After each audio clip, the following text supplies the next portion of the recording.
Manchester City is on the run again. This time it's a very good game by Leicester City. They've been playing well. They're in a close position up to challenge Manchester City, although the difference in points is very big. However, there's been a lot of discussion about the work done by Pep Guardiola simply because of the fact that he's trying to utilize all his players as there are a number of tournaments ahead of him. And some of the fans do not like the idea simply because they want to win all the time, don't they? I want to win as well. But I certainly am looking very closely, as I have been doing with Guardiola for many years. And I think that he's got the experience. He understands what he's doing. As an experienced player in the business of football, I can literally understand when he is making strategic moves and whether it's going to be successful or not. He has done a lot of these things in his previous matches. He's won them all. Now, he's got a few players, sometimes like he brought Rodrigo on the field in that game, and I wasn't convinced in my own mind that Rodrigo was the best of 3 or 4 or 5 midfielders. He's a good player with the ball. He utilizes it when he is in possession and in tandem with his fellow players. But he's not very good at trying to create opportunities in midfield. And most importantly, he doesn't have a high work rate for fighting for the ball. So therefore, why would you want to sit Bernardo Silva on the bench? And you know that Bernardo is going to do exactly what I just mentioned.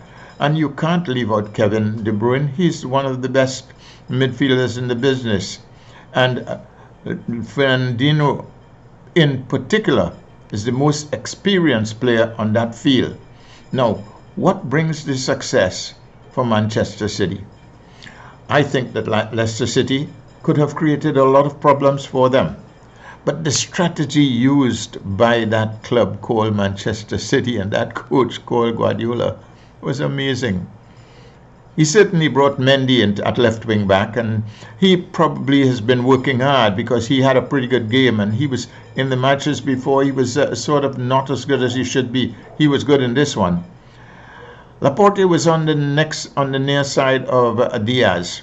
That was a problem simply because of the fact that Laporte is usually a midfielder. He's left-footed, and Diaz is a central defender with a marvelous outlook on what is happening in front of him. He was able to get Laporte to measure it up with him and to sort of coordinate who's going to go to challenge and the other who's going to support, who's going to take the man to the right or to the left. They both did it very well. And nobody could have mastered Kyle Walker at right wing back in the way that any wing backs. He goes up the line intelligently. When it's not on, he comes back. When it's on and he has the ball, he distributes it and gets into a better position. So those positions are very good at the back. The struggle was Leicester City was trying to come through that midfield and to get onto the 5. They didn't, to the back 4. They didn't do it well enough.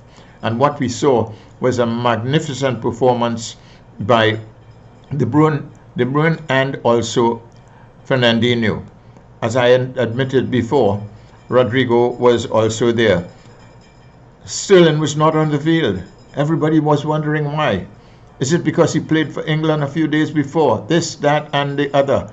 The same goes for Stones. He was not put into the team. He played for England as well. And there's a lot of here and there and everywhere to go. But I can see what the coach is doing.